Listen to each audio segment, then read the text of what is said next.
Hey, welcome to New Jump City, everybody, where we recap the week in American and Japanese sequential art. I am your host, Christian, the unbiased king.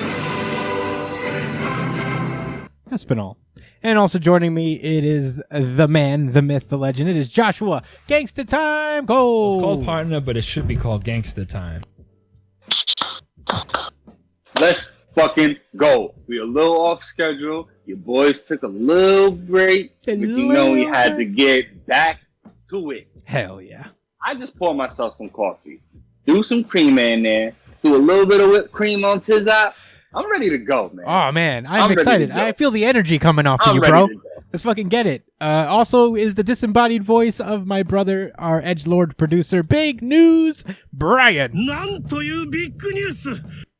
Hey, what's up, nerds? Hey, oh my goodness. We did take a little bit of a break. We are glad to be back, though. We are delivering you not one, but two episodes of New Jump City this week. So this is the first of two. So, you know, let's get into it. Let's get into plugs. We got a lot to talk about.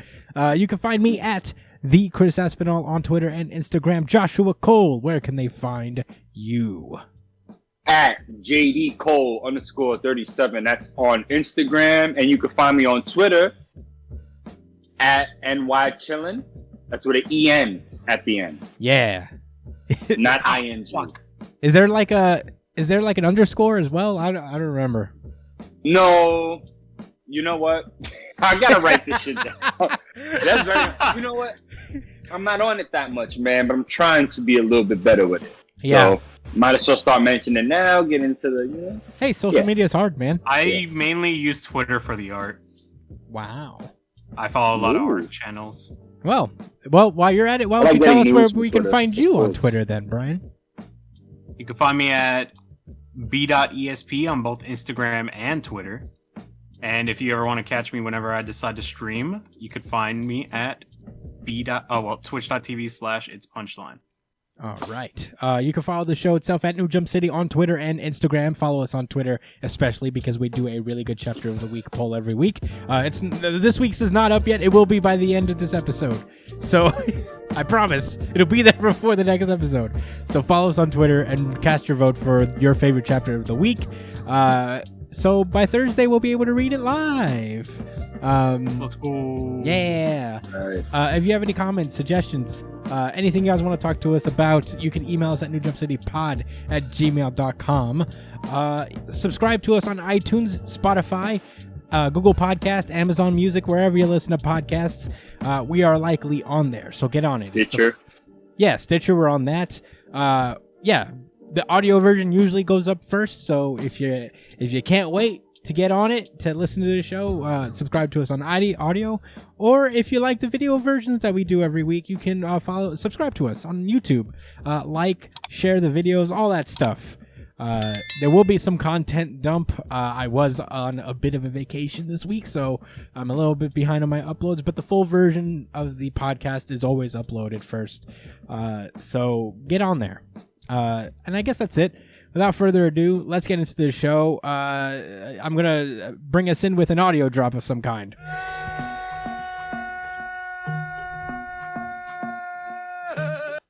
Boruto! That was an abrupt end to that sound. This is Boruto chapter... Oh my gosh. 7-2.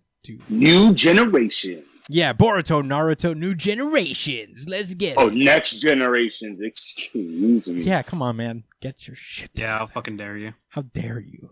You'll pay for this. This is Boruto, Naruto, Next Generations, number 61, Madness.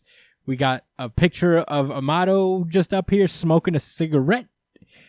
In my head canon, it's a blunt. Oh, okay. Well, either way, it works. Picture, not for what follows the chapter. I know he clearly says cigarette on the next page. But on this one, it's a blunt. No. He just says it's a cigarette, okay? Yeah. We all know that he just bought the skin pack DLC for this. For the. He got a Swisher Sweet. I'm glad we all on the same page.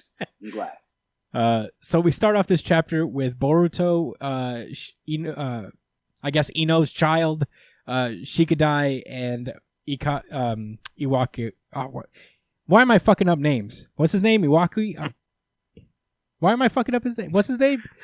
Rival Who? kid's name? They don't do the name things at the beginning of the chapter anymore, so I don't know why. Is that actually just American comics? Yeah, right. Kawaki. I'm fucking up. I'm sorry, guys. Oh, I don't know why I'm flustered right now, but Kawaki. They're all hanging out, playing these trading cards that I don't know if they're real and they're just trying to push it on us at every turn.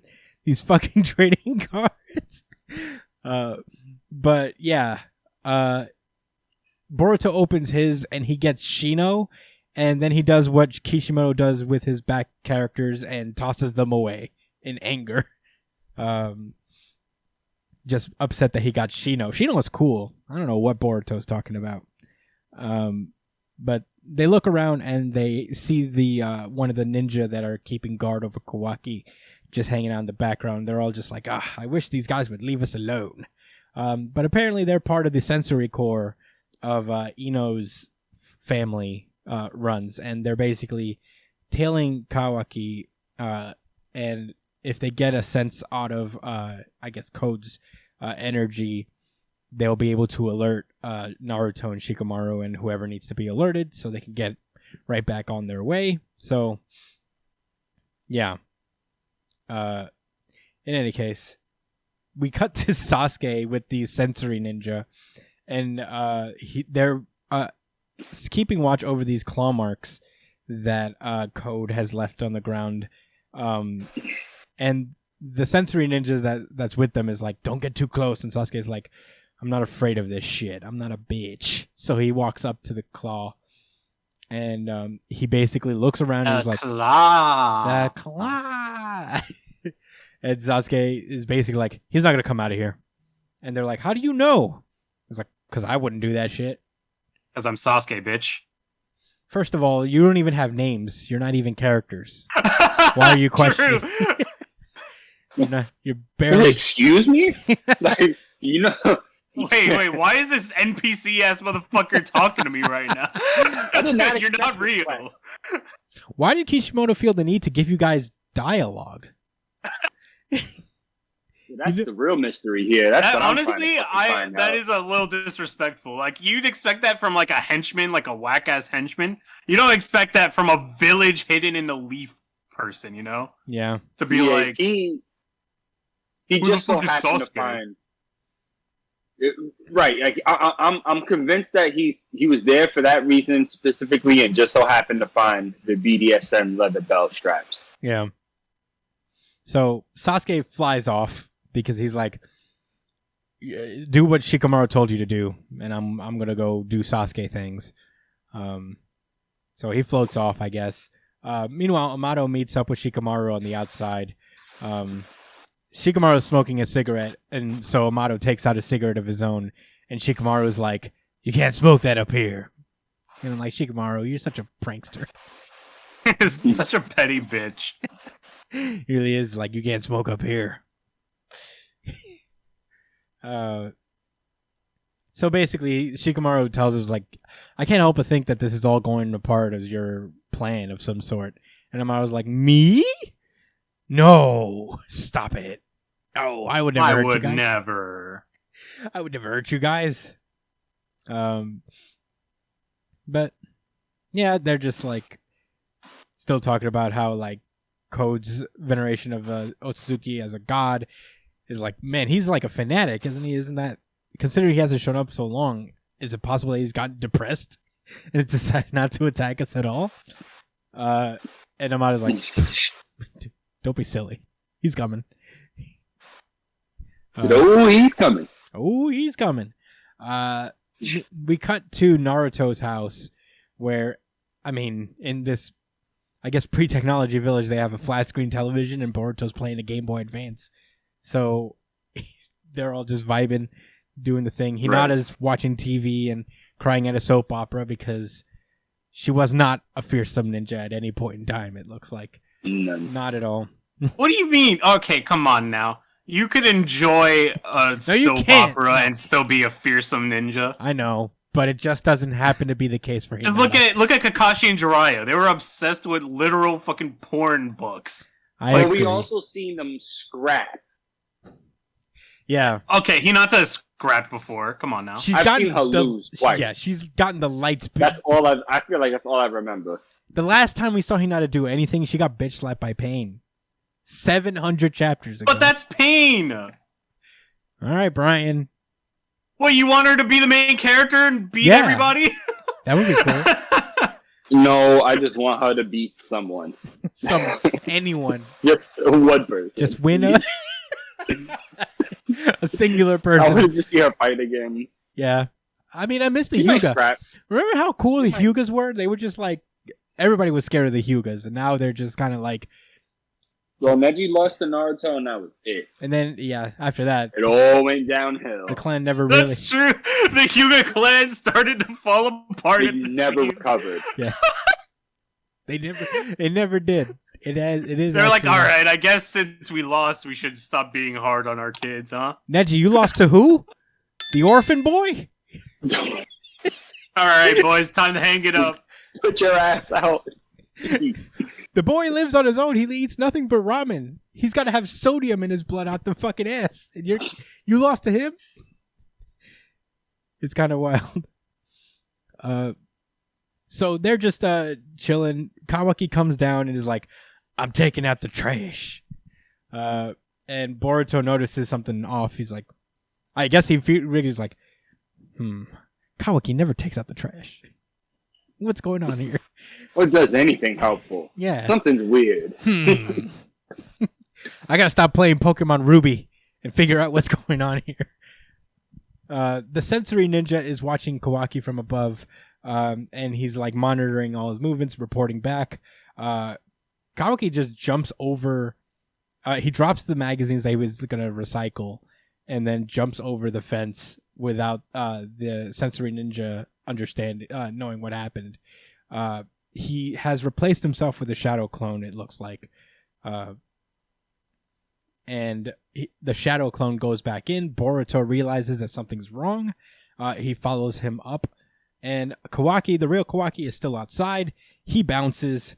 And he realizes, wait, Kawaki's coming in. But I sense the real Kawaki outside. So what the fuck is going on here?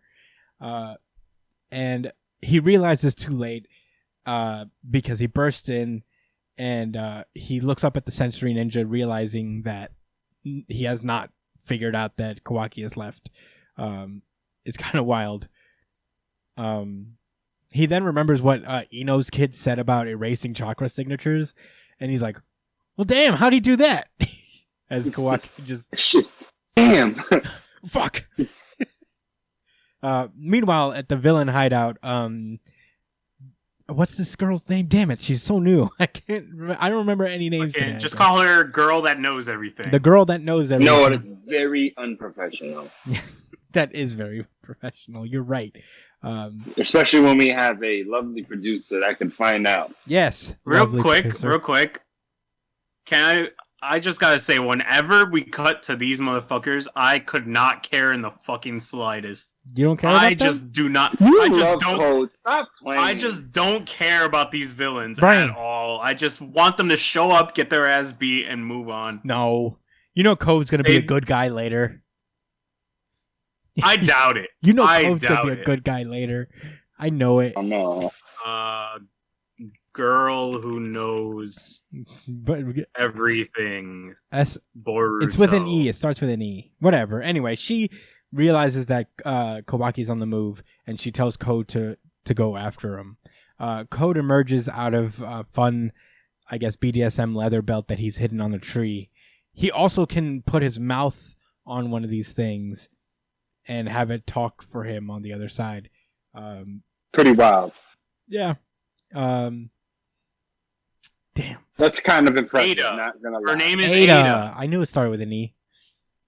Yeah, Ada just looks down and is like, gross. As the mouth is just like, tell me where he is.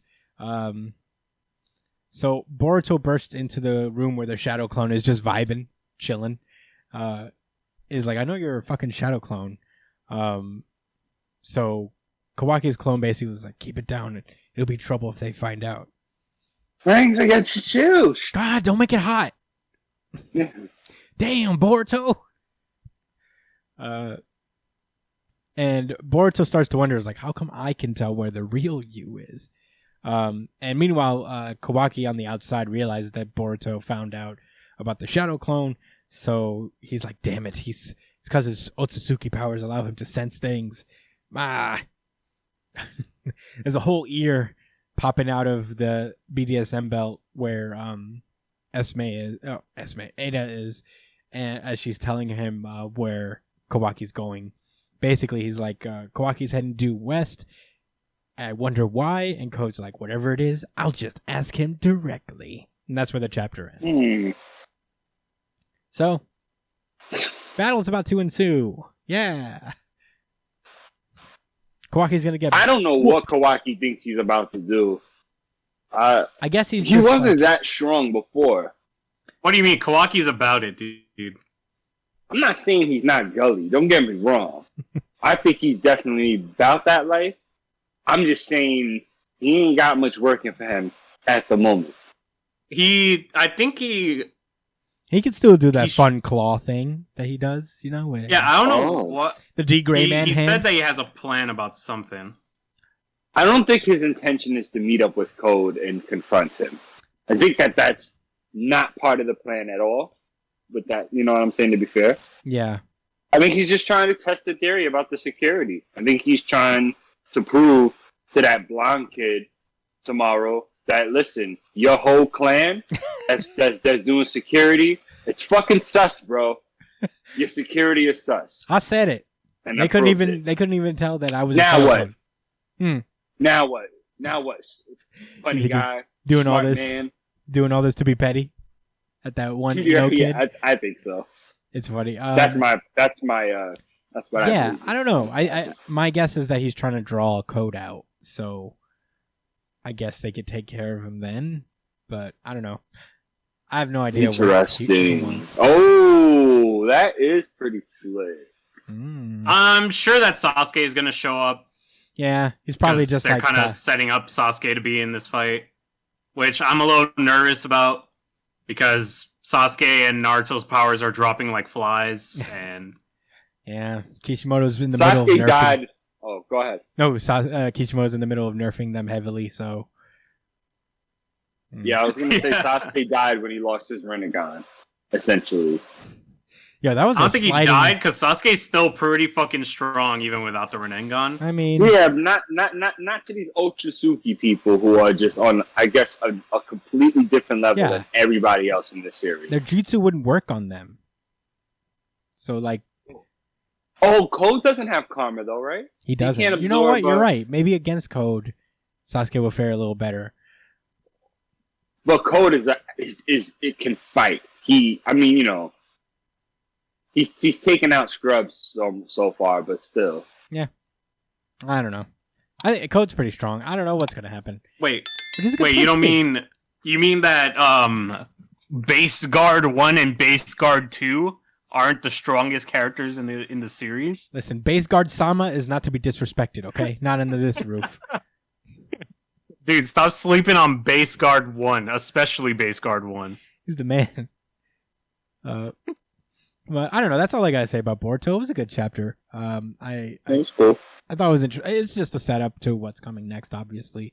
There will be a confrontation between Code and Kawaki, I believe. So looking forward to that. But you guys have any closing thoughts before we move on? No. All right, let's do it. Bloody Cross. Dragon Ball Super. All right. We still doing RGCs this week? You can if you want to. Yeah, I guess I'll RGC this one. Yeah. Certified RGC. Certified RGC. Certified RGC. This is Dragon Ball Super Chapter 75, God of Destruction Power. Last we left off, Vegeta unleashed a new form, where his eyebrows were waxed by the sheer power of this new form. Or disintegrated. Nah, they waxed him. Oh. And his brow was heavily pushed forward. But yeah, he's just like he's really excited right now. I got a new form. He goes grah, and that is enough power to just push Granola back on his own. And then when Granola disperses the energy around him, Vegeta's already right here, right in his face. Like, yeah, bitch, what now? Say something. And Granola gets headbutted. Vegeta tells him to get ready for a dose of his tough love. He goes full. They starts washing this nigga. Yeah, I mean, a lot of this chapter is him just like beating the brakes off of Granola. It's pretty cool. Granola tries to do something to him, but it doesn't work. Apparently, the hotter that Vegeta's battle soul burns, the stronger he gets. So he just starts wailing on him left and right. Revenge mechanic, I get it. Yeah. You know, high risk, high reward. Makes sense for Vegeta. Yeah. Pretty cool. Yeah. So he's like, what's a god? Granola's like, what's a god of destruction? And Vegeta explains, he's like, me, bitch. No, he says they're these beings called gods of destruction. Our universe has one, and he's the one who taught me about this power. And he's like, so this god gave you this power? He said, no, bitch, I earned it through my own blood, sweat, and tears. I didn't wish on some broken ass dragon from the planet. Some whack ass, bootleg ass fucking Dragon Balls, and only needed 2 from the planet Frankenberry. I didn't need that shit. Dude, it's pretty great. He's like, our battle has awakened it for the first time, the innate power within me. Granola tries to hit him with a blast, and it has the same effect that it has on anybody who just recently has a power up in Dragon Ball. It just bounces off them, and then they are just like, oh. Yeah. I can't believe these regular ass ki blasts aren't working. And he keeps trying to blast him with more and more. Vegeta tries to hit him. Like he does like a whole karate chop downward, and Granola barely saves himself with a shield, which is apparently something he can do. So basically, Vegeta's like, "You speak of Kakarot's Ultra Instinct. I have my own power. I call this form Ultra Ego." Cool. It's good. Okay. All right, Vegeta. Feeling yourself a little too much there, bud. I like it. I like it too, but I'm just like, I don't love it, but it's not bad. Could have been fine. worse. I mean, you know, it's, if they're working off the whole like opposites thing between Vegeta and Goku, I guess. Yeah, I guess ego it would be the opposite of instinct. Yeah. Well, anyway, Vegeta does a drop kick through this man's shield, kicking the shit out of Pierces him. it. Yeah. Granola's faces throughout this entire chapter are pretty priceless. The whole time he's can't blame him. Yeah, I really can't. He says, "Whoa! What kind of bullshit is this? I can't believe this shit. I gave up 3 years. They're gonna be the strongest, not one of, not second best. Not what is going on? Not strongest at the time. I said the strongest. Strongest ever. Yeah. What's going on? Maybe that's what he should have done. He didn't say strongest ever. And that's what really fucked him up. Because like Vegeta said, it's like, you're the strongest right now. What's that movie with when the guy gets like the wishes from the devil and he keeps fucking it up? Bedazzled? Sheesh. That's Bejeweled? a deep pull. No, it's Bedazzled, I think you're talking about. No? I think it's all right. You said Bejeweled. Yeah. That's a fucking He's trying to get with the girl pull. and the devil kept fucking it up. Oh, give 110%. And I just give 110%. No, when he was crying at the sunset. Yeah. Yeah. Granola just got bedazzled. He did. It's not great. So, yeah, they just continue to fight. Pod. Granola's like weird. Throughout the battle, they talk about, you know, how Granola's like, you aren't even Frieza. I'm not going to lose to some third-rate Saiyan runt. And Vegeta's like, "Oh, I heard that you have a grudge against us Saiyans, but you know what?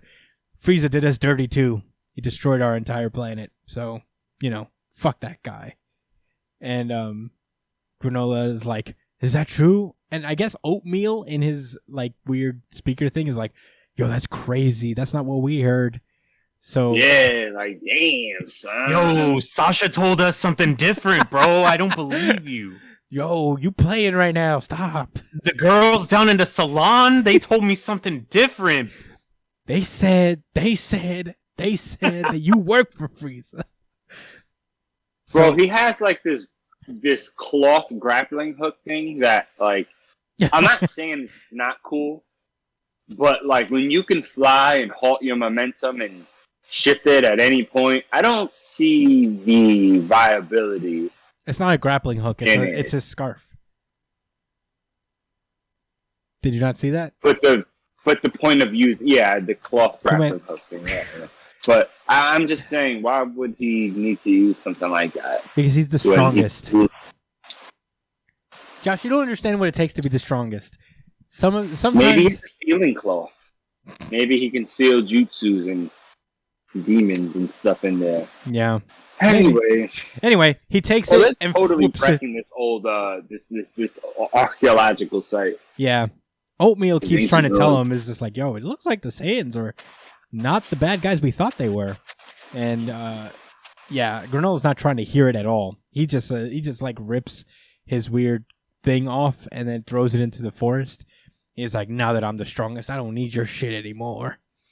So Vegeta pulls up again, and Granola uses his, I guess, telekinesis powers to pick up an entire ruin and toss it at Vegeta, as if the man didn't just knock you through several of these buildings and isn't capable of just carrying it. So I mean, maybe those things are imbued with something. You never know. maybe he just like imbued it with some key and made it actually do something. Maybe with some Odin hockey, maybe, perhaps. Yeah. So yeah, Granola keeps like tossing shit at him, and Vegeta's like, "Oh, so now we destroying this place? Is that right? Now it's not a big. So now deal. you just don't care anymore, huh? This whole fucking thing about this whole city, and now you just don't give a shit. All right, I see you.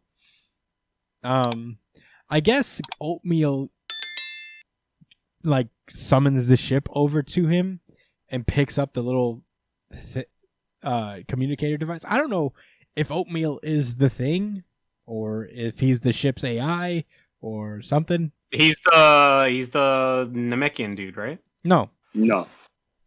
Oatmeal is the Namekian guy. No. He isn't? No. He's not a Cerulean. No, then the Namekians don't get named after different cereal things. They get named after something else. Instruments, I suppose, because Piccolo is one. But then there's also Nail. So, anyway. Vegeta continues to beat the brakes off of Granola. And Granola just keeps fighting back. Goku pulls himself out of the water and is just like washing his face like, wow, they're really going at it. Vegeta is kind of like getting tired, it looks like. His head is taking a ton of damage. Yeah, because the more damage he takes, the stronger he becomes, it looks like. And Granola just keeps launching stuff. Vegeta brings his own power ball thing and tosses it at him. He's like, let's compare notes. And he tosses it over. At that moment, Granola's left eye turns red as well. And Granola uses 2 finger guns and fires it off, creating, I guess, a standstill of the blast that, I guess, increases the gravitational pull of the planet, because everybody on the planet is just like, fuck, everything's heavy now. Whoa. Yeah. So maybe it was just a shockwave. Yeah, probably just a shockwave. I mean, are we just gonna breeze over the fact that Vegeta went full Frieza? Yeah, he regressed fully to day one Vegeta. It was like, you know what? fuck it, I'm gonna blow your planet up, nigga. What's up? And do something. Yeah. I was like, oh my god. Dude, Like, Vegeta bro, doesn't there's give like a an fuck. actual city with live people here. No, they all Like, left. you are doing a lot, my nigga. Well, they don't necessarily know this, but the Shugarians left. So they're the only ones Oh. there. I guess you could argue that he sensed that there's no other life Maybe. except for the other people. What about the people that brought him there in the first place? You're right. He doesn't care about them. The heaters. He doesn't give a fuck. He doesn't yo. care about the heaters. I barely care about the heaters. I think they're pretty dope. I don't know. Oh, We man. dedicated a whole fucking episode to them, essentially. They look like dreadlock vampires, dude. It's not great. But, yeah, Vegeta is just like, whoa, how did that happen? And Granola's just like smiling like, haha, caught you there, man. Gotcha. I've awakened both of my Sharingans. Now it's over. Now it's totally over. You have no chance. None. But yeah, they're just looking on in the battle where they're like, yo, did you see that shit? And I guess Oil, this kid is Alec, right? This the main guy. He's just like, haha, so this is going exactly as planned. They'll wipe each other out. And they basically, I think they get the dragon radar. So they're going to go after the dragon now to get a wish. Cool. Go heaters. I thought this chapter was pretty cool. I'll say that. I thought the battle was really cool. There is like, I've seen some like pushback on this chapter for some reason. Pushback. Yeah. By pushback, do you mean criticism? Yeah. I think people are mad that Vegeta didn't get the dub, which is stupid because this is literally still the beginning of the arc. That's a tough thing about monthly series. You know, it's just if this is mostly a battle chapter, so there's narratively not a ton going on, I guess. And when you don't have that, people are just kind of like are like itching for answers more than usual. It's hard to maintain like a story in monthly. That's why like I think Boruto's better at it than Dragon Ball Super can be sometimes, but Sometimes. I don't know. Was there any pushback for Vegeta's regression in development, or? I think I that don't was think it's a regression. I think he's just letting loose. You know, he's being Sure. the Vegeta he needs to be. He was when he came in. I'll say this. No, not that he was. He just like he needs to hype himself up. Vegeta's always been about fucking pride and he's always had a big ego. So why not have some? Why not feel himself a little bit? You know, why By not be destroying like, a oh, planet. yo, I'm the fucking shit. Why not enjoy Alright. yourself by destroying a planet? I'll say this though. I think like genuinely Beerus's powers create that in somebody. Like he's a destroyer. He's approaching destroyer level. So that's gotta fuck with your mind a little bit, where your instinct in that moment is to destroy everything. Because Yeah, that's where you and- draw your power oh, from. fuck yeah. So I don't think it's necessarily a regression. I think it's more. No, of it's not. I'm literally playing around. Okay. I mean, and it makes a lot of sense after hearing what you guys are saying, because if it is supposed to function as an opposite to Ultra Instinct, with Ultra Instinct, Goku's truly empty in his mind. Mhm. So it's like, whereas with the ego, it may not be necessarily quote unquote evil thoughts, or even just letting loose. It's just pure, just a whole bunch of thoughts, all hyper focused on defeating the target at hand, and like you said, like destroying the target, for better or worse. Mhm. So it you don't really think of all the other things in the process. The same way how in Ultra Instinct, you're not really thinking about anything else at all other than just feeling the natural ebb and flow of dodging stuff. Dodging. Stuff. Yeah. I thought this was a fun chapter. I did enjoy it. It was cool. This arc is better than I thought it would be. I know I wasn't particularly like into it early on. Yo, yeah, I mean, remember when he first pulled up on the scene? Yeah, we're like, who is stole, this guy? The Stupid ass cereal man. Tickle man, he shoots. I'm just glad that they're done with the fire puns. No, they're just getting started, Brian. They haven't. It's just Brian. What are you talking about? Stop You see, playing. I guess you could say they're heating up. Brian, no, we're not doing this again. We don't have the time anymore. We can't get lost in these heater puns. But I think that's all I got to say about Dragon Ball Super. Do you guys have any final thoughts before we move on? Oh yeah. Nope. I thought it was kind of cool that Vegeta lost the vest and was just fighting in the street. I guess. Wow, pause. The straight up spandex suit. It just reminded me of when he was during the Majin Buu arc. Yeah. When he was fighting against Goku and shit. Yeah. That was a dope time, man. That was a lit time. To Good be a kid times. watching Dragon Dude, Ball Z. Tell you that. That That battle? shit was crazy. Dude, we were like jumping up and down when that time happened, when they were both fighting, when Majin Vegeta versus Goku. Dude, that was the coolest moment to be a child. No, I remember it got to the point where he just wasn't even mind controlled anymore and was like, fuck it, I just want to fight you anyway. And Goku was like, bet I'm with it too. Yeah. It's fine. And everybody else was like, guys, there's evil brewing. They're like, nah, we'll figure that out after. Don't worry. They we'll play do- against the winner. What's the worst that could happen? You all die and then we just resurrect you. It's fine. Yeah. You all Actually, you all feel the pain of death one more time. Oh, you guys never felt that before. Actually, there is something I want to talk about. Like, I know people really want Vegeta to get the dub, but right now, if he did get the dub here against this guy, it would have been a hollow victory in my opinion. Damn, Brian. Just because it doesn't really have a stake yet, you know? Like, right now, they're both just getting introduced to the villain. They're gonna go do some fucking training or whatever. Maybe. And then they'll come back and then the real fight will happen. Mhm. If Goku takes the win in that situation, then I'll be fucking pissed. He will. But It's fine, Brian. You know what, Brian? Here's the thing: is that I think if Vegeta doesn't get the dub now, he'll never get it. oh, come on. Because Watch. Alex gonna wish to be the strongest again, but this time stronger than everyone. He'll be the strongest in that moment right there, and Vegeta's not getting any stronger right this second. So It's true. I don't know, man. He'll get better. We'll see. I believe. All right, I believe in the Vegetes. let's move on to America. The X books. We have 4 this week, so let's get right into it with Marauders number 23.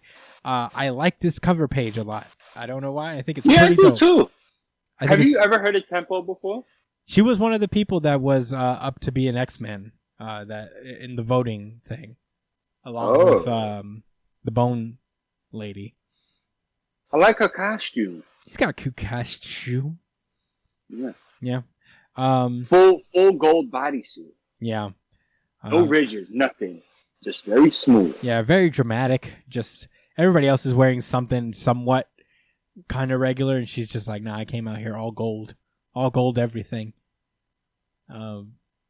So this issue starts with Emma just kind of like thinking about all the bullshit that's been happening to her this last few weeks. She's like, the Hellfire Gala was supposed to be the best time of my life, but it turns out Scarlet Witch got murdered there, and they destroyed my ship, and our medicine is temporarily in short supply. So, man, everything stinks.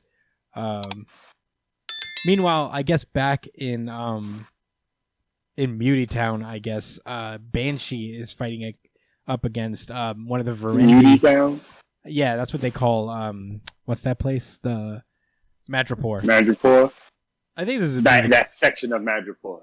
Yeah, I think this is Madripoor at least. Banshee is... They're definitely in Madripoor where all these Reavers are at and stuff. Yeah. So, I guess... You know what? Actually, I am not sure. Yeah, I mean, they can't don't say for specify. certain because you got Russian and Irish mobsters. Yeah, fighting over the remaining stockpile of the mutant medicine, because I guess the Hellfire Corporation hasn't been able to get stuff out on the black market, at least it seems. So, Banshee calls Emma to see if she could get the Marauders to back him up, because those two are just clashing. For a second, he thinks she got her back, but more Reavers show up to fight against the Russians and the Irish. And they just toss a bomb over, and they're just like, take that, bitch. You're about to die in this bomb thing. And that's when finally the Marauders come through. Not the whole Marauders team, actually. It's pretty much just Emma Frost, Kate Pryde, Lockheed, their pet dragon, Tempest, and Jumbo Carnation. Which I'm like, oh, cool. I've seen Jumbo around a few times. It's been a while. He pulled up to fight? Yeah. All right. Turns out Jumbo's a beast. He just comes in and starts fucking judo slamming people down on the ground. I had to look up Jumbo Carnation's powers because I wasn't exactly sure. He has Teflon skin, and that's his main mutant ability. Any secondary ones? He's super strong, and those 4 arms are generally mutations. Yes. Yeah. So those are his general mutations. It makes him fireproof, for the most part. Teflon skin. Teflon is fireproof? I think so.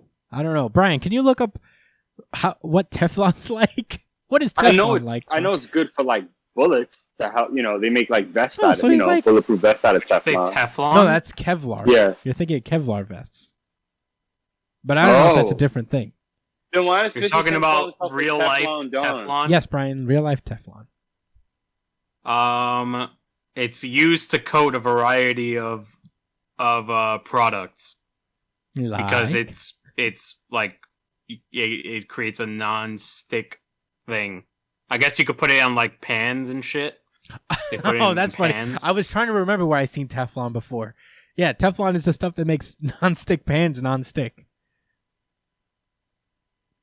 Yeah, the man is a whole like non-stick pan. I guess that makes him fire resistant.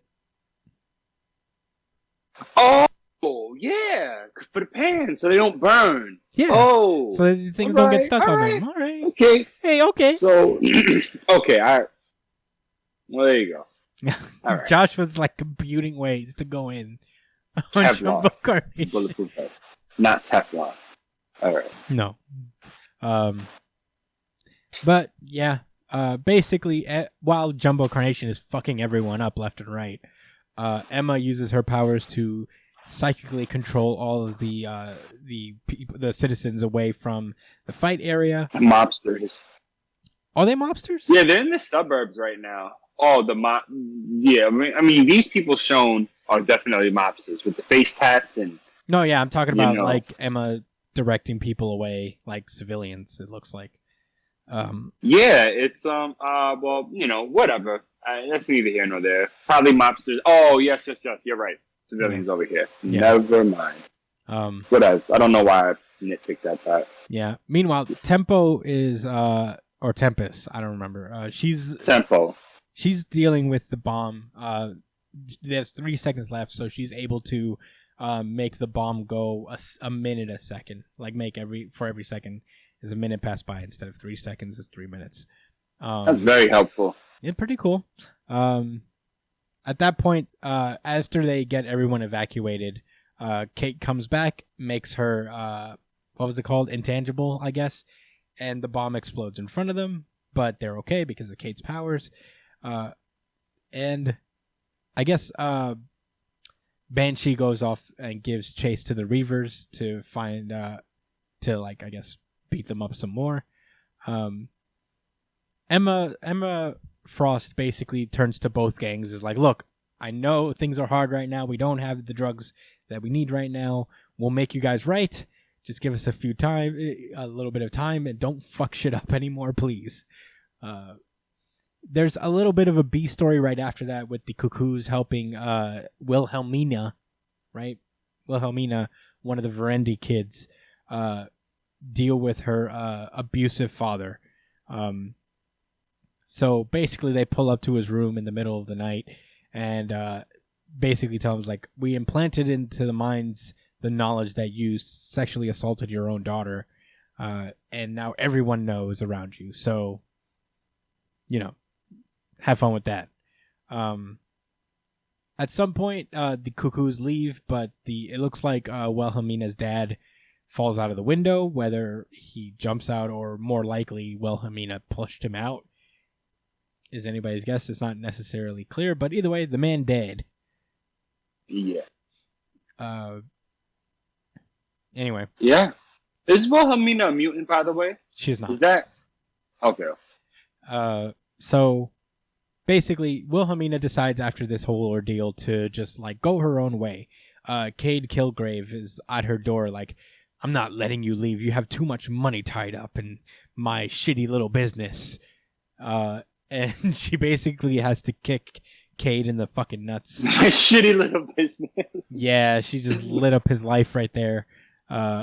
And basically says, don't give Verendi your life, Cade. Being mad at someone else's success isn't a life worth living. I'm making my own way. Don't contact me again. And that's where that issue ends. It was cool. Good luck to her, because these guys are incredibly petty and insecure. So I would imagine he's gonna dedicate the rest of his life to punishing her. Yeah. Yeah. I mean, he does it to mutants just for the fact that they're alive and breathing. Yeah. That offends him. So I can only imagine the hate he has for her now. Yeah, it is weird because Wilhelmina... She just up and went. Like, he's like, what? What are you doing? What? You're leaving. Huh? What? You done being racist? You can't just stop being What? racist.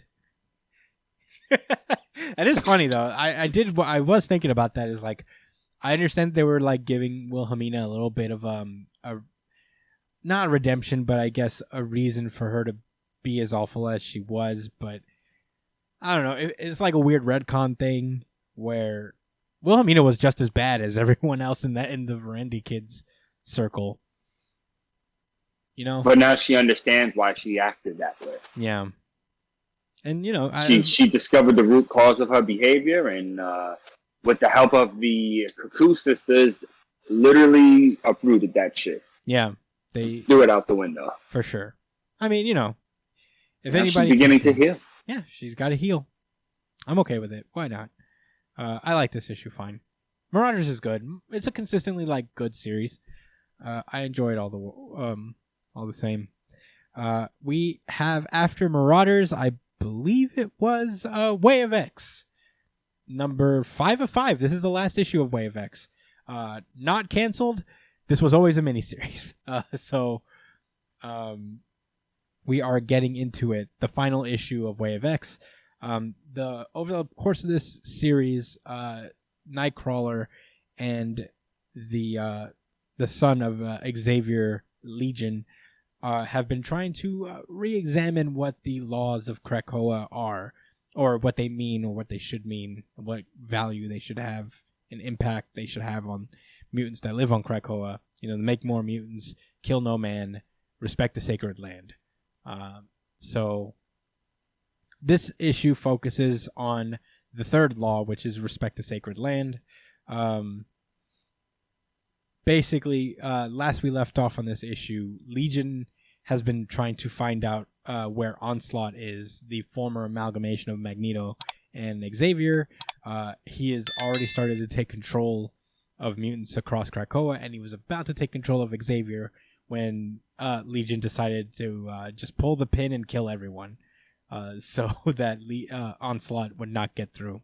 This issue starts off with Xavier's resurrection, as well as the resurrection of everybody that he recently killed to save from Onslaught. And immediately Xavier's like, what's happening? Who killed all these people? And the very next page is a really cool drawn page of Legion just in, you know, like a meditative floaty thing pose with Zorn. Yeah, this is incredible. Yeah, this is a dope ass fucking page with Zorn and Zorn. The Zorn brothers. The Super Zorn brothers stand side by side like Professor. Pretty cool. Man, I wish I had goons like the Zorn brothers. They're pretty badass. Oh yeah, they are thorough. I mean, I feel very confident with these guys on my side. Yeah. And they killed Professor X easily, and a bunch of other mutants that may or may not have been very strong. Yeah.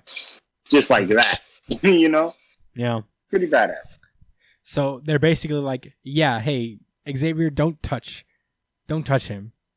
We've been asked to keep David secure while he builds. And Xavier's like, builds what?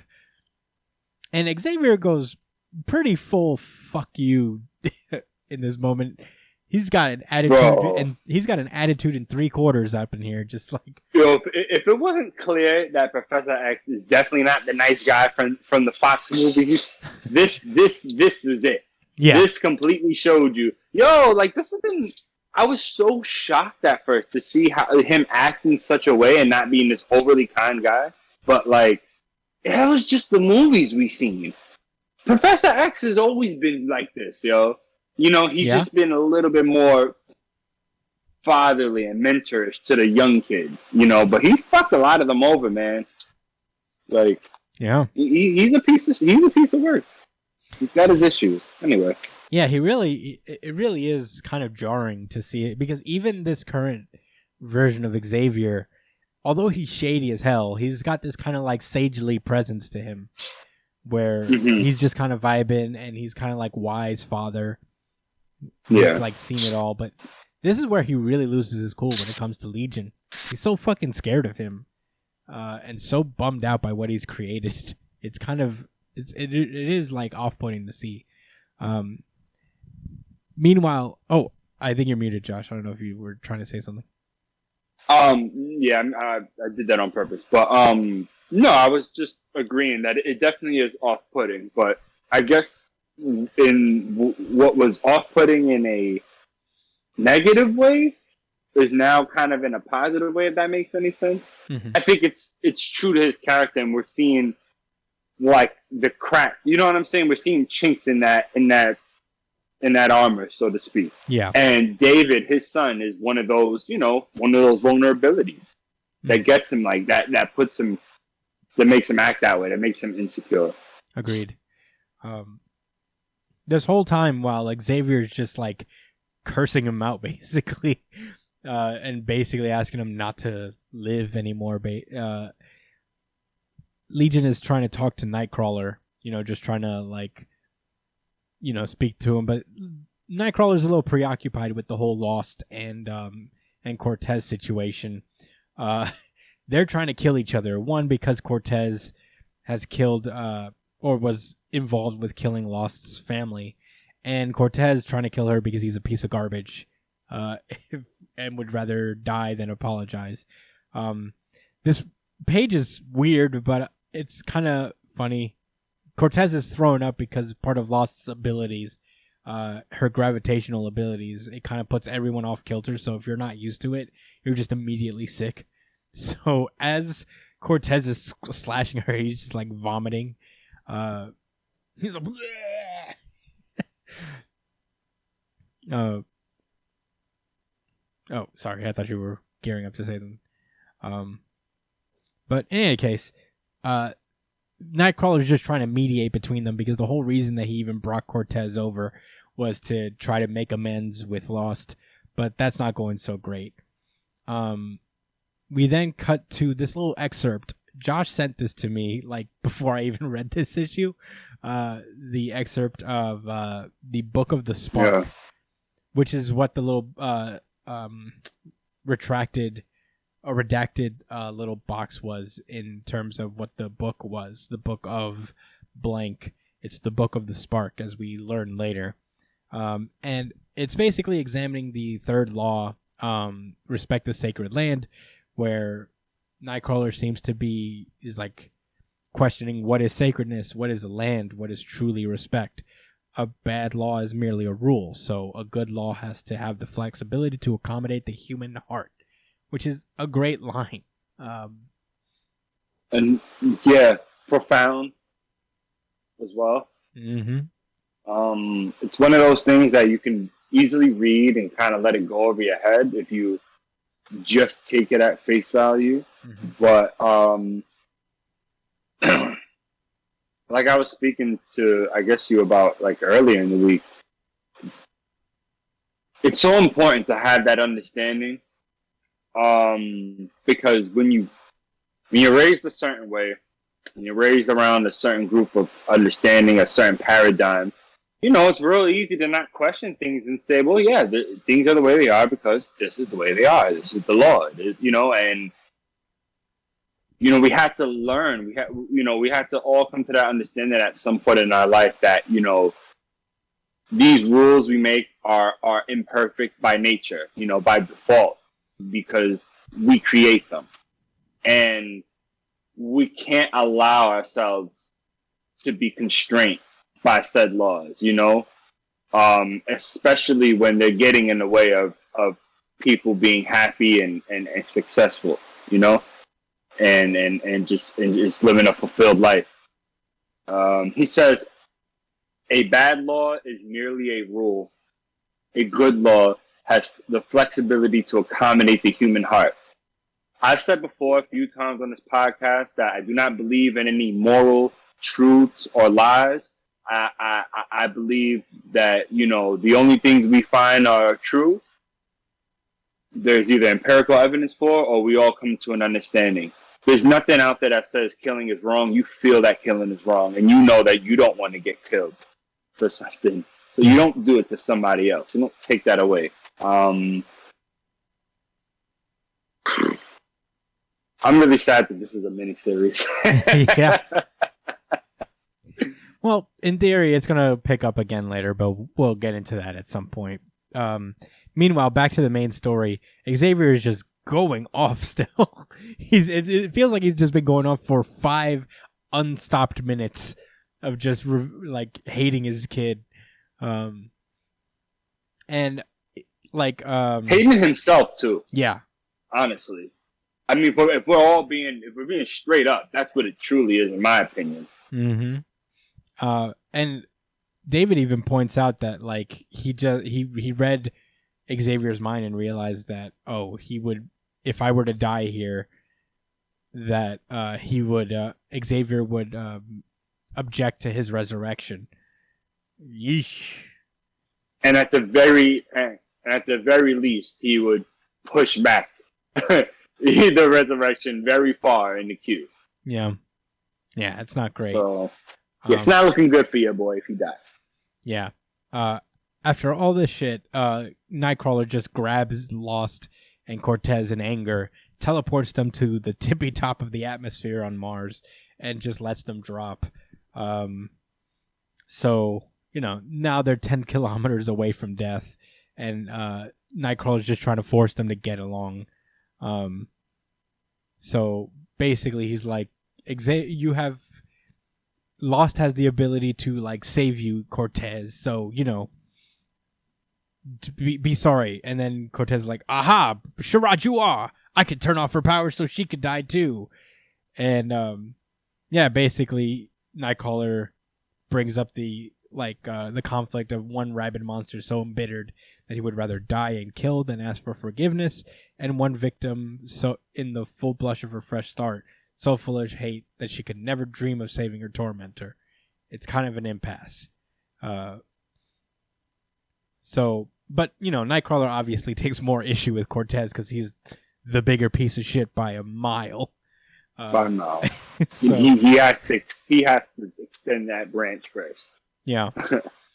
And basically, it's really funny how he does it, where he's like, yeah, and you may not think this matters because even if you both die, you'll just be resurrected. So, who cares what I have to say, right? But you forget that I'm a member of the Quiet Council. And although everybody says I'm this nice guy, I could be a real bitch sometimes. And I will advocate for you to be pushed to the very back of the queue in the resurrection protocols.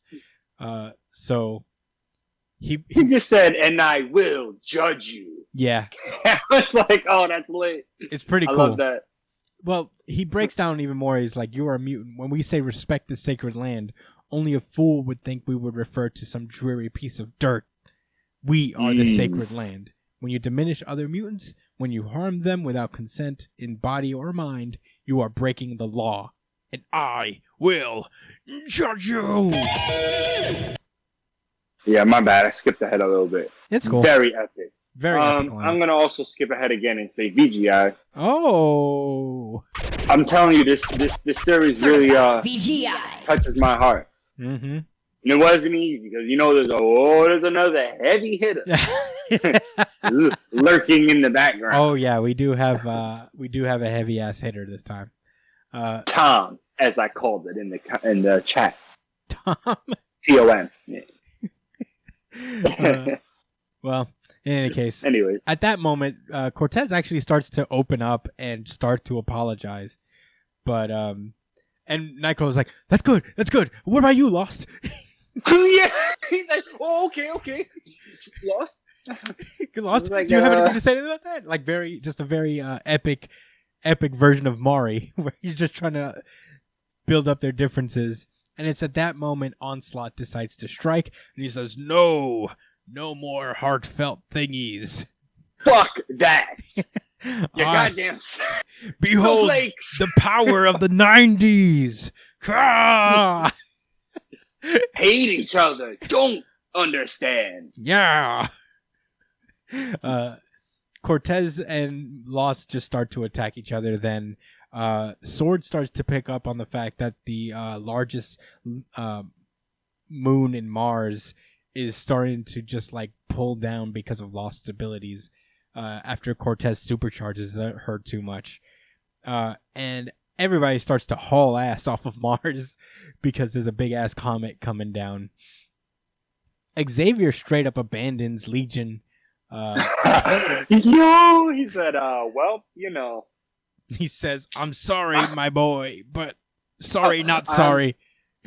Air quotes, sorry. I'm sorry.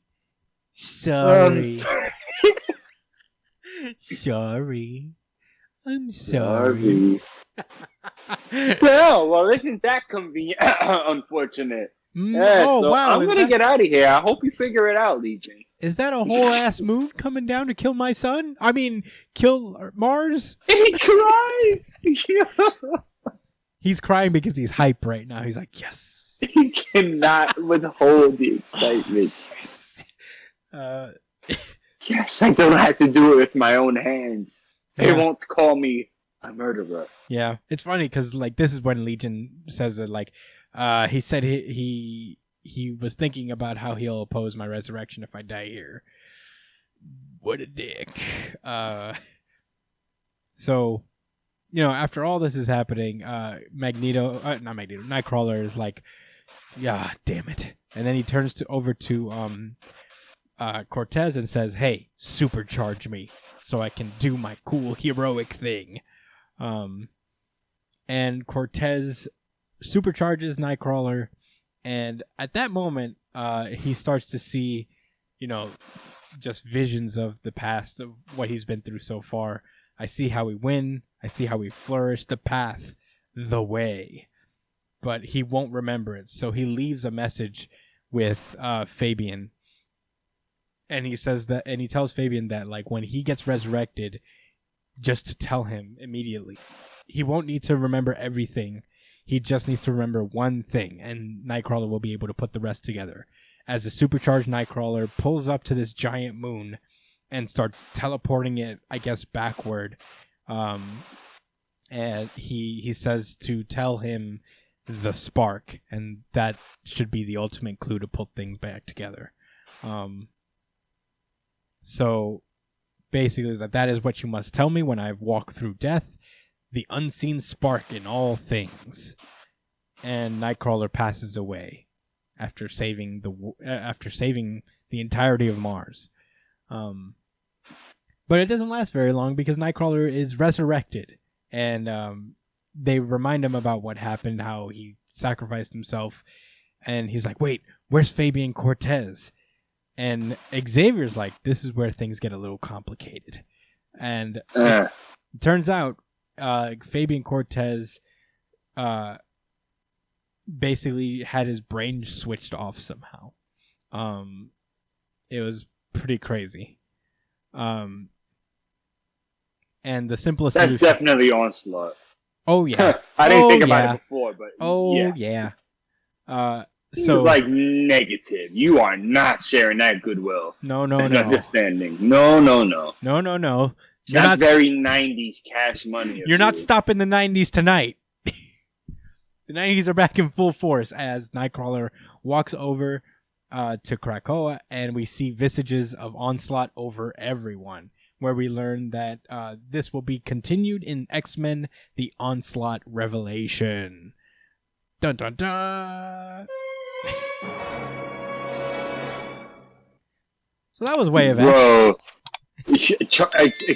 Professor Xavier is like, it's an overused axiom, Kurt, but you really can't save them all. Yeah. I'm sure you was telling yourself that all night as you let your son, as the prospect of letting your son die was just, Yeah. It's a little too much for your guilt. Too much, man. A little too much. Man, I am also gonna miss Way of X, man. It's a shame that it had to be a miniseries. It was very interesting and pretty cool.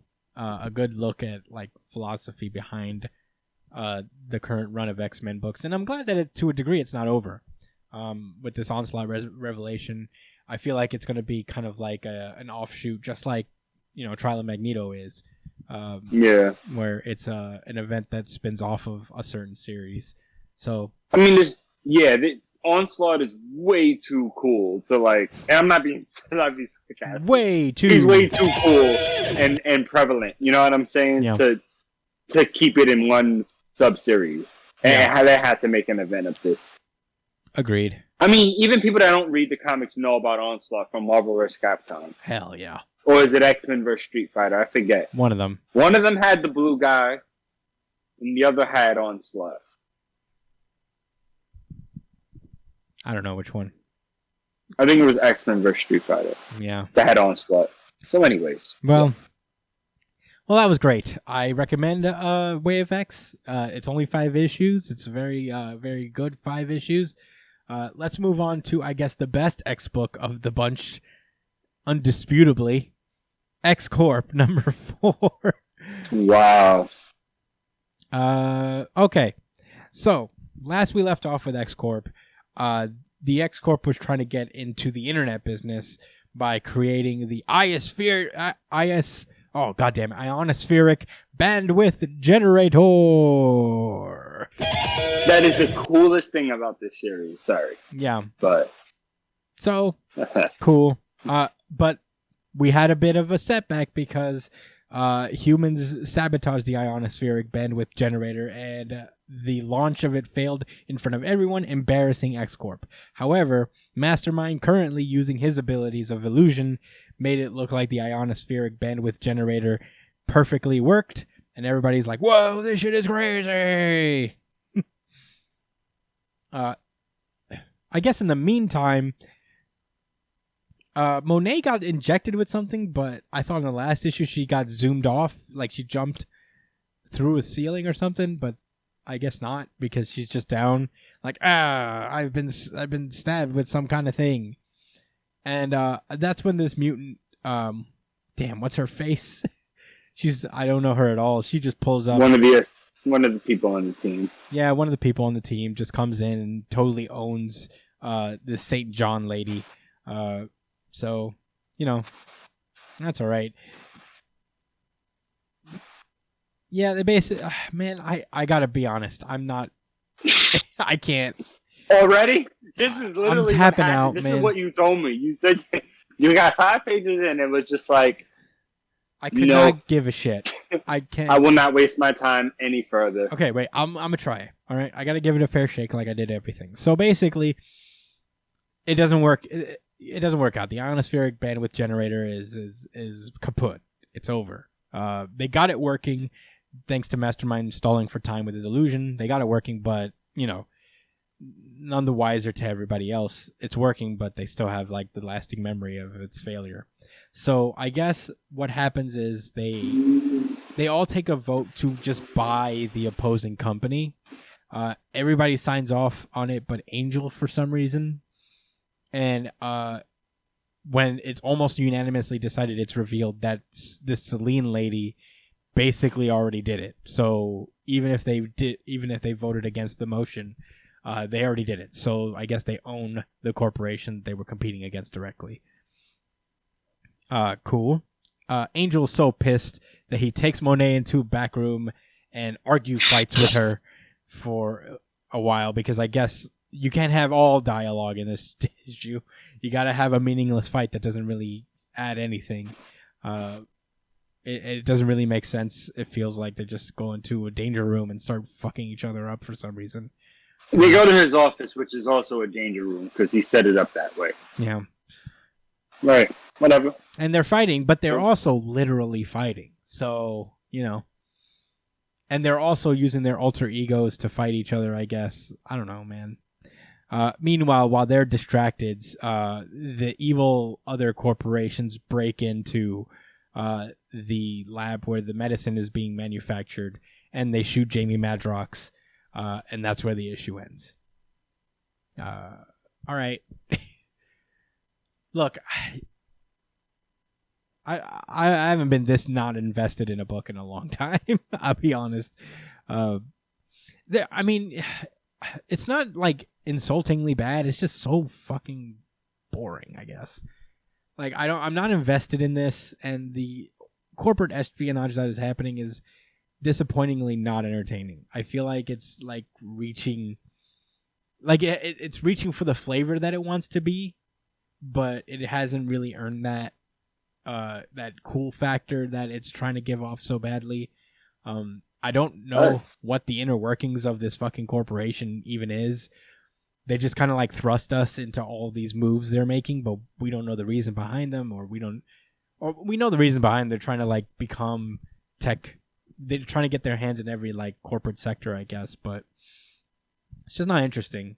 I wish, and I was excited for X-Corp. I'll be honest, I was like kind of dope because this whole Hickman-esque vibe that the X-Men are going for, it works well with a corporate espionage thing. Just off the premise, it's cool. Yeah. It's up the alley. It makes sense. Yeah. But I don't know. It's just I'm not very invested. I feel like this Celine lady pulled in out of nowhere. I don't even know who she is. She was in the last issue. She's one of the people they hired, man. I feel bad because this is if I'm gonna shit on it, I want to at least be 100% concrete and why, But I'm just not that interested, If anybody was to come along in the comments and rag us for not understanding the intricacies, I'd give them that. You can have the W, bro. I'll take the L. I just don't care, Don't care to apply myself. And this for this comic, and there's so many other things we already read. So it's competition, and we hold it to a certain bar coming out of the X-Books. Mm-hmm. And we did that with everything. You know what I'm saying? We're not being unfair. And you're right, man. These guys is acting way bigger than they really are. And that's the vibe I'm getting, Mm-hmm. I'm sure there are people that really, really like Angel for some reason. I guess because he was Archangel at some point. I guess that was super cool. What else? I'm not going to go in.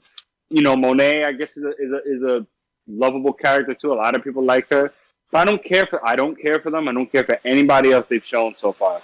You know what I'm saying? I don't care for the corporate antics. I thought it would have been cool to kind of put like a magnifying glass on how corporate relations work, but it's a little too unrealistic because of the mutant aspect of it. Which again, I get. I understand that like they're not gonna play fair because the rest of the world doesn't fucking play fair when it comes to this. And that's why I hate it in the first place. You know what I'm saying? I don't look to these things and be like, oh man, I love how they're beating them at their own game and I look up to that. No, I think they're all fucking assholes and clowns and making the world a horrible place. I think like these are the type of people that, propagate all of the most of the negativity that's going on in this world and the hardships. Yeah. They are the devices for the elite 1% of people. You know what I'm saying? To meet these deadlines and be cold-hearted, to be fucking robots. That's not cool to me. And so far, all they've been doing is glorifying it, seemingly. Yeah. I mean, I don't have... I don't like that. I can separate myself from the moral thing about, because I agree with Josh. I'm like on the same side. But, if it's in a story and it's just like kind of fun. I don't know what the equivalent would be, but I think I always thought there was like cool, I guess, story potential in like kind of a twist and turn corporate espionage story. Yeah, with huge stakes in the story. Yeah, you know what I'm saying? Huge implications from the house and powers of X era. Yeah, you know, like this was supposed to be one of the heavy. Well, I'm not saying it was supposed to, but it looked like it would be. And like you said, the flavor of it seemed as if it would be that kind of tone. Like, yeah, this is one of those really, you know, top heavy books that you're gonna get a lot of. I thought it would be along the lines of Hellions, where it was just like kind of a fun read, something I would look forward to, something like that was kind of funny and a little dark and kind of entertaining to read, just because you need like really good dialogue in a thing like this. And when characters kind of just like, it feels like a lot to read. Like it's a comic book. I'm not supposed to feel like I'm reading like a fucking how to do business book. You know, like the Wall Street Journal. Yeah, that's how it reads. It's just like boring kind of Wall Street Journal. And I feel bad being a little negative on this because, you know, people work hard on this kind of stuff, but it's just not like our flavor. It's not our thing. I mean, maybe it'll turn around. Hellions did, and it's not like, you know, Hellions was terrible to begin with. It is kind of wild the 180 that Hellions took from being kind of just like a boring wannabe Suicide Squad thing to being this genuinely interesting and very funny, very entertaining book. I'm hoping the same for X-Corp. You know what it is? I hope that it slows the fuck down, because I feel like it's been going full throttle since the fucking start. Like, they're trying really hard and packing a lot of I don't even want to say complex. It's literally the dialogue between people. There's so much of it. And I know it probably sounds fucking ridiculous. You know, like complaining about that. But when it's already a subject you're not super interested in, and there's not like a whole bunch of core story elements to it, you gotta understand, like this, it was Sword, X-Corp, and Way of X. And I know Sword came out a little bit before the latter two, but I thought this was supposed to be the new crop of very important books during the reign of X era. And I'm not saying that X-Corp isn't important and that it won't be more important and more vital, but god damn it, man, they really ain't they're not forcing my hand to be like, oh, I'm gonna put up with this until it gets to that point. I'll just follow the YouTube vids, you know. Personally, I'm cool with that, man. I have not been interested in X-Corp in any issue. Literally since the very first issue, I was just like, yeah, this is boring. But and don't try. And I don't want nobody to try to fucking play me. Like, I could wax poetic about the philosophical views of Way of X. So ain't nothing in X-Corp is too complicated to understand. You know, I just don't fanboy over people being cutthroat in the financial industry. I don't think that's like I said. I don't think there's anything cool or very bright about it. I think that's how Neanderthals act. That's how cavemen act. They shiest each other. They get a leg up on their living. That's lame to me. All right. Those are my thoughts. That's as much as I'm going to say about this book. Yeah, same. I don't have anything else. We've done enough. Let's move on to our final X book, The Trial of Magneto. Big old book. Tom. Big old book here. This is spinning off of the Hellfire Gala. The preceding events is that Wanda Maximoff has been killed, seemingly directly after an interaction with Magneto during the Hellfire Gala, where it seems that Magneto snuck her onto the island. And the problem is that Wanda is a universally hated figure amongst the mutants because she kind of genocided them for a few years. So, you know, they don't look too fondly on her. But they're investigating her death nonetheless. X-Factor is on the case in pretty much one of the cooler moments I've seen of them. this is what like I feel the potential of the X Factor book would have been, where it's them just fucking investigating, doing hard mutant-esque police work. But it feels real, you know. It feels like a real investigation where it's not like they could solve everything with their powers. They still have to use their mind. Dakin is using his sense of smell and his, like, I guess, experience with combat and struggle to kind of like map out the situation. At the same time, Rachel's using her chrono scan to kind of confirm what Dakin is picking up. The X-Force is also there at a, I guess, advisory capacity. Just the street cops to their detectives. It's kind of cool. Meanwhile, back at the point, I guess this is. Oh no, at the garden where the boneyard is. The other mutants of X Factor, as well as Beast and Sage of X Force, are doing an autopsy on Wanda's body. Eye-Boy can pretty much see everything. What happened to her. They find blood underneath Wanda's fingernails, and Eye-Boy realizes that it's hers because he can basically see her DNA, and also he can see enchantments that are in her blood because there's a lot of magic in Scarlet Witch's blood. Through the chrono scan, they realize that Wanda's hands were magnetically bound, and the people at the Boneyard Garden pretty much come up with the same theory. And at that point, Polaris is kind of putting it all together in her head that, damn, Dad did this shit. It sure did. And meanwhile, back at the Grove, Magneto is just going off left or right. You fools! And I guess right now they're debating whether to resurrect Wanda or not. And Magneto is just going off. Everybody's like, calm down, Magneto. We hated her. She killed like half of us. And Finish saying that. Yeah. Yeah, so. Yeah, it's like, why are we even bothering to debate? So, yeah, Mystique is, like, sus at Magneto. He's like, wow. The only person who only one person has noticeably evaded X-Factor investigation attempts at every turn. And here he is, aggressively campaigning for the victim's resurrection. What's going on, Eric? Did you... Interesting. You could say the game is afoot. So, I want to take this opportunity right now to cut in. Go for it. On Mystique. So, I'm going to preface this statement by saying that this is not my original idea, but I do want to bring it up for the sake of us remembering this, right? So, I mentioned this in the chat, Chris, but there is an inconsistency already. Ooh. And I knew that the timestamps in the at the gala was going to be important, and this is one of those instances.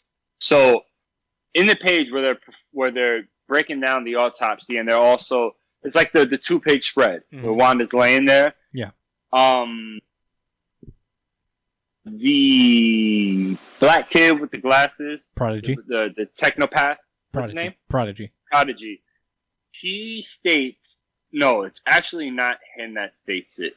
Somebody states that, I sensed it happening. All right. Yeah, the atrophy I sensed there puts the happening at about 60 seconds before her death at 2:56 a.m. So they're basically saying that the based on the physical evidence that they're seeing, looking at her body right there that Eye-Boy is making, in her expert medical opinion, she died 30 seconds before this time. That's at 2:56 a.m. Now, if you guys will allow me a moment, you know what? I'm not going to go look up the specific time. It doesn't matter. I know. It's 3:17 a.m. Okay. So at 3:17 a.m., you see Magneto talking to Wanda. They link up and begin to have their conversation. Something is not adding up. And this is where this is truly not my original idea. Mystique has every motive and reason. Plus, we already know there's an event that she's gonna be mostly responsible for based on what we've seen so far in Inferno. Yeah. That might have been Mystique. The game talking to Magneto, bro. I don't know, man. is afoot. If he's obviously being framed. I mean, yeah. You know, I think that much is clear. Although, who knows? You know what I'm saying? I mean, that's what's so fascinating about this event, about it being a murder mystery event, is that you know there's going to be some type of twist and there's going to be a bunch of red herrings, but I think it's very safe to assume that it wasn't Magneto that killed. Yeah, I think like even now it's kind of like telegraphing us that it's not Magneto. But he's wearing all black. He is which wearing. I was like, why is he wearing a different outfit all Why of a is he sudden? wearing That a seems very leather- weird, Magneto. But then I was like, oh, it's all black because he's mourning. He's wearing the leather Okay. jacket right now. Just- All black leather jacket, black on silver helmet, and costume. Say what you Yeah, want about man, Magneto. you- The man can fucking clean up. He has cool ass designs. even when his children die, he's like, I gotta look fly as hell. I really, no, Josh, that's a good catch because when you sent me those, Hey, pictures it wasn't and me. It wasn't me. Oh. I forget the guy's name. I will say it as soon as it comes back. But I rely on him a lot for X-Men. Comic Book Herald. Yes. Yeah. You know Yes, what? I he didn't is, even know. He is my Lord and Savior. I'll say this: I didn't remember the timestamps. So I mean, even so, that's good information to bring to the forefront. Anyway, Magneto is just like acting super sus, and everybody around you is like, Magneto, you gotta stop acting sus, dude. And basically, they all vote, with the exception of Magneto, Kurt, and Kitty Pryde, all vote to not resurrect Wanda. And Magneto gets super mad and starts to crush Magneto's head using not Magneto, man. Xavier's head through his helmet. This is the first time they've been legit angry at each other this entire Bro, time. he almost killed Professor X Yeah, off of just words. yeah, Because he tried to calm him down. yeah. It's pretty wild. Xavier changed his tune. He stopped that whole like sitting like this pose real fast. Very the whole fast. crossed hands like, I don't. There's nothing I can do, Magneto. Sorry, we voted, and it's just slow for her. She's not gonna be resurrected. And he said, "You stop fucking playing with me." He called him out his name. What is it? He said his name. You said Eric. No, he didn't actually. No, Professor X called him Eric. Yeah, but he always does. Yeah. Yeah, that's when Nightcrawler and Kitty break in and just like, chill. So, you know, at that point, everybody tells us, like, we've already decided this behavior is beneath you, Magneto.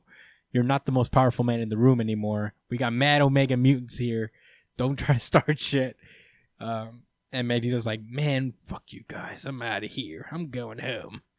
As he walks through a crowd of celebrating mutants, just excited that Wanda's dead. That's when North Star pulls up with the X-Factor, the X-Men, and X-Force all together. And they basically are just like, come with me to the station, Eric. And Eric's like, you think I killed Wanda? He's like, come with us to the station, Eric. And Eric says, no, I don't think I will, Captain America style. Yeah, very gangster. He's like, I think y'all niggas must have forgot who I was. And man, Let me remind you. we get a little bit of an interlude at the Boneyard in Krakoa where Tommy Speed is watching over Wanda's body, and it looks like it is just getting taken over by the surrounding plants somehow. North Star's husband catches on to it, is like, whoa, what the fuck? Oh no! As the stuff starts to close in on him, Tommy starts to talk about how, man, I don't know what's going on. Billy would know, but he's out doing some space shit, so I can't really get in contact with him. Probably because he's in the middle of that Annihilation event. But anyway, he would know better. I don't think he knows that Mom is dead. Meanwhile, on in the Krakoan Gate of Manhattan, Vision called Captain America, the Wasp, and Iron Man over because Vision was told that Wanda never returned from the Hellfire Gala, and that's when Xavier pulls up and tells them the news, and Vision starts breaking down. Very sad. And robot cries. Yeah. I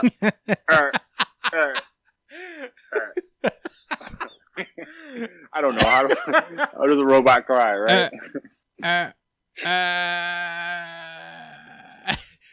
What if the robot cry is that dial-up sound? Yeah, it's a fucking number. Does that mean it's time for the sequel series of WandaVision, Vision Wanda? I mean, I think Vision's moved on from Wanda at this point.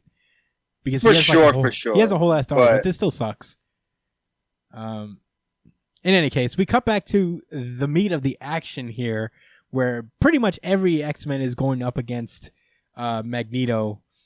Both of the Wolverines have no effect on him as usual, but unfortunately, they were only a distraction because that's when Dakin pulls up and stabs Magneto in the back because he has no adamantium within his bones.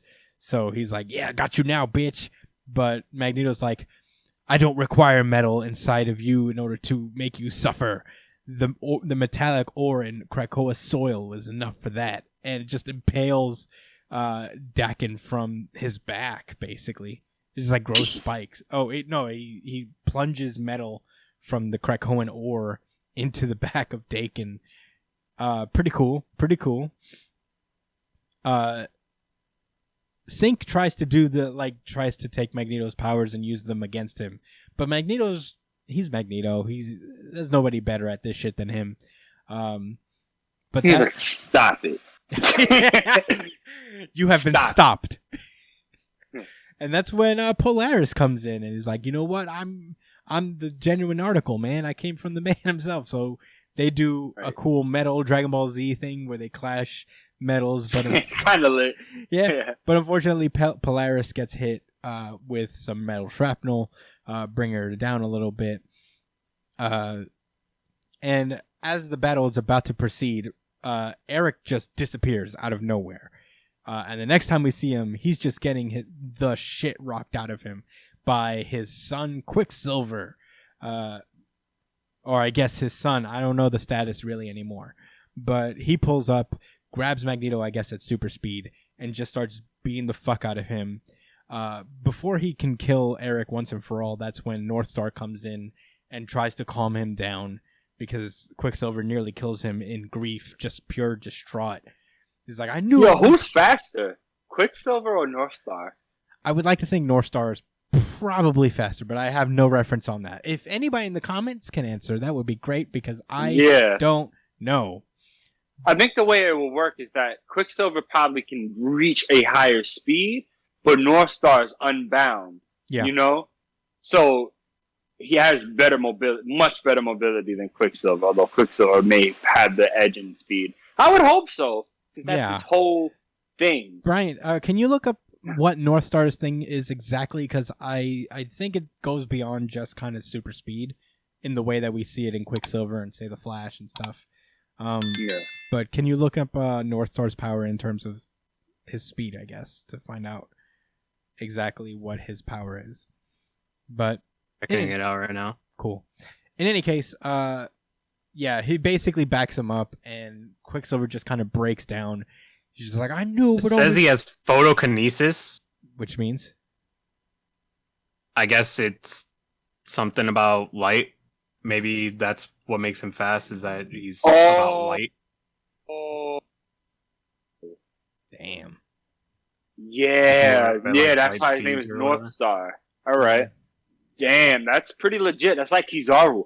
Ooh, a death battle with Kizaru versus Northstar would be lit, man. Ooh. Moshi mosh. That's when Kizaru. That's like him saying hello into the snail drive when he was first introduced.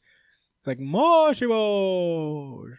As everybody Very mellow. shooting him in the face, he's just like Moshi Mosh. Ah, Kizaru. I miss that guy. Dude, we need Kizaru in One Piece ASAP. Yeah. So in any case, they've knocked out Magneto, and Jean Grey's trying to look into his mind, but all she can really see is like fucking grief. He's literally like, no, like Darth Vader, no. That shit was hilarious. Yeah. I mean, how else do you react when you? He's wake like, up yeah, okay, I'm not. I can't get anything. I'm not well. This guy's mad. Yeah. Meanwhile, back at the Green Lagoon bar, Toad, I guess Quicksilver sits next to Toad, and they all toast a drink to Wanda. Toad takes it a little difficult. He's like, "It's not fair," and he gets kicked out of the bar for going too ham.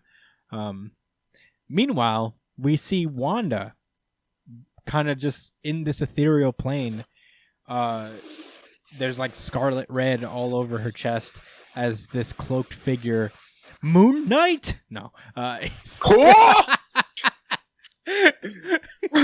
Khonshu. Oh God, remember that, dude? Oh my! That was actually pretty lit. It was lit cool. For like 2 issues. It was pretty great. No, it was pretty great consistently. It's just Khonshu sucked. Khonshu. Yeah, he was very lame. Yeah. But whoever this cloaked figure it is, stabbed Wanda, and then I guess she's doing this weird magic thing. I don't know what the fuck she's doing. She's like, and this whole time she's giving this monologue over, you know, having grieved every person that she harmed, and aching for what she has lost, because what I have caused a tempest of anguish, and now I grieve for myself because I was killed, and I died, and yet I know that I am not dead. Wonder what that means. And then the next page is very, what's the word? Abstract. And you just see the words, "Where am I?" Yeah, very Kingdom Hearts-esque. Just like, where am I? Am I? I don't know what all of these directions are. Yeah. It has to mean something. Yeah. Especially this last one on the bottom that's colored. Are Are those trees? Those are trees. We're a tree. Yeah. But there was arrows, which is brown, green. Yeah, right. Oh, they are trees. Good catch, Josh. I can guess. I didn't put 2 and 2 together. Yeah, because he's getting surrounded by flowers and such. And... Yeah. The Kohati? Kotati. Imagine. That Whatever. that would be crazy. Said I'm back. Guess who's back? What if Black Tom saves her? Oh. The veg saved you. The bench. Well, that's where this issue ends. This is my VGI. Let me get that. It was really good. Certified VGI. Oh man, I love this issue, and so much great art. Also, I don't know the artists they got involved, but the battle between Magneto and the other mutants was lit. Man, Spectacular. It was great. The 2-page spreads. I recognize the first few pages with the investigation being Stefano Caselli, I think his name is. He's been an artist for a long time, so I just kind of like see him in his work and all that stuff. Yeah, you're absolutely right. Yeah. Oh, this is. I guess I could have checked on this myself, but the people writing this are the same people that wrote X Factor, right? Yeah. So Yep. this is truly a continuation of X Factor, Yeah. just in a. So I don't know if it was something I read or something I heard on a YouTube video. I really don't remember, but I remember something being said that it wasn't so much that X Factor was canceled; it was that they didn't want this to just be something in X Factor, the same way of what they're doing with Way of X and Onslaught. So I really don't think we should look at X Factor as canceled. Yeah. I think it's just it got to a point. Maybe it stopped it a little bit sooner than they had wanted to. But yeah, man, this is the continuation of X Factor. just an event format, and I love it. No, I agree. I want them to do that with the rest of the book. Dog, in theory, I hope that like X Factor gets a second wind after this little arc. So like, this is like Probably. the full potential of what I like expected out of X Factor. You know, this was just a cool mystery, and I guess like mysteries are particularly hard to write. So I'm not like, I get it, but Good ones, yeah, really good ones are hard to write, and I'm glad that they like Final Crisis. Yeah, I mean, whatever the fuck that meant, that whole thing. I mean, it was crazy. It was Apocalypse shot the bullet at himself. Yeah, It was fucking wild. It was wild, man. It was fucking wild. But It was crazy. yeah, no, so far so good. I'm enjoying this, and I hope the quality continues. I don't know how long this arc is going to be, but I'm pretty excited. I love a good mystery. I can't resist a good mystery, man. I'm here for it. I watched Lost for 6 seasons, and then it didn't deliver. But it was Sorry. fine. It was more about the journey than the It was destination. true. Yeah. It was about the friends you made along the way. I really liked Lost. I still stand by it. It was fine. The body of work overall It's fine. serves Yeah. the quality of the ending. Yeah. That's how I look at it. Anyway, this isn't. Imagine leaving the island and then going back on purpose. They did. That's exactly. I know, man. Well, they had to go back. You know. They had to. Oh, I don't. They had to go back. I just thought it was crazy. I was like, yo, Yeah. you worked so hard And just got to be so depressed far. and lonely. Yeah. Just got sad. They just go back. But in any case, I don't know. I don't have many thoughts. It was great. Read Trial of Magneto. You don't really need a whole ton of exposition behind it. All you really need to know is Wanda was They killed. definitely don't. Yeah, Wanda was killed recently, and they're just trying to find out who did it. So, you know. And, yeah, I mean these event comics. I mean, and I feel like with the really good American comic books in general, they'll build curiosity, and you'll go out of your way to go find out certain things if you feel like you're lacking on information. But you definitely don't need it. Yeah. It just enriches the experience. Yeah, agreed. But I don't know. That's it for me. You guys have any final thoughts? But one last thing about it, with what I was saying, you can literally watch WandaVision and go straight into this. Yeah. And if you're like, oh, well, what the fuck is Krakoa and where? Well, there you go. There's a Why whole- don't you pick up powers in the House of X? And, Yeah. we'll see you soon. God damn, those were good comic books, man. God damn. Yeah. Well, I think we addressed it last time, but yeah, your boy Hickman is out of here. oh yeah, we didn't expound. Okay, so we He's out of here after Inferno. yeah, after Inferno, And he may come back for the third event. He may not. I think he will. Really up in the air. He is doing something else at Marvel. I don't know That's what if he you mentioned said. that before. I think But he's I don't definitely think coming he's back. writing another book. It doesn't make sense. I think he's just going to be directing something. Yeah. Yeah, I don't know. Because he said that they don't pay him to write ongoing series. Exactly. They pay him to write these big events. And I think like that makes sense. It's when you really think about it, the X books are really driven by the other writers that he's employed. I don't think he's ever worked on sure. this scale where he's had other people basically help write his story. And I think the whole precipice behind it is that like the people who he hired are having a lot of fun exploring what he's built, and he's down to ride with that and let that expand as long as I guess they allow him to, come back and finish what he started, which I think will happen. It might be some time, but I definitely think Hickman had a plan going into it, and I don't think he's leaving after Inferno forever. I think he'll be No, temporary. I don't think so either. It's just that we definitely shouldn't be thinking about it until he just announces it. Yeah. Like, do not hold your breath, guys. I remember part of the interview, he literally, he asked them, he asked all of the writers, like, okay, are we ready to jump into phase 2?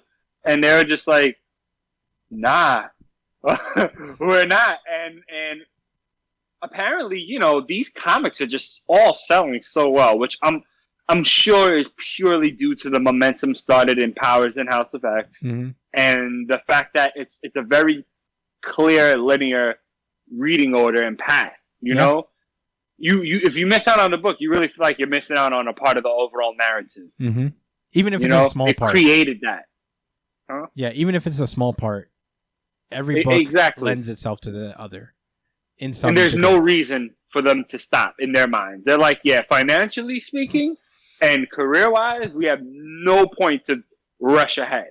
Yeah. We are not going to Hirokoshi this shit. We're going to take our time. I'd like to think they're also having fun with the concept. Shots all the time. Every episode. Thought you was safe, nigga? You're not. Well, now that we got our one Horikoshi shot out of the way. It is, yeah, I mean, he'll be back. I don't got much more to say. So, I suppose we should just close this out, huh? Yes, sir. Let's go! Yeah! Thank you guys so much for listening to the show. We are back. We'll be back again on Thursday with a very special link we're planning. So, tune in. Yes. It'll be a lot of fun. I'm so excited. So tune in. It'll be out Thursday night. Follow us on Instagram, guys. All right? Yes. Follow us everywhere. Follow us everywhere. Yeah, follow us everywhere, but yeah. Follow Twitter at New Jump City. At New Jump City. Yes. Right? Straight? Both of them at New Jump City. Yeah. You can follow guys. Me at the Chris Espinal, Josh at JDCole_37, Brian at B.ESP. All on Twitter and Instagram. Josh at NYChillin on Twitter. Follow Brian's stream at twitch.tv/itspunchline. Email us at newjumpcitypod@gmail.com with any questions, suggestions, anything you guys want to talk to us about. I think that's it. Subscribe to us on iTunes, Spotify, wherever you listen to audio podcasts. We are on there. Subscribe to us on YouTube. That would be great. Like, subscribe, comment, do whatever you want. Yeah, we'll see you in a couple days. Stay safe, New Jump citizens. Peace out, everybody.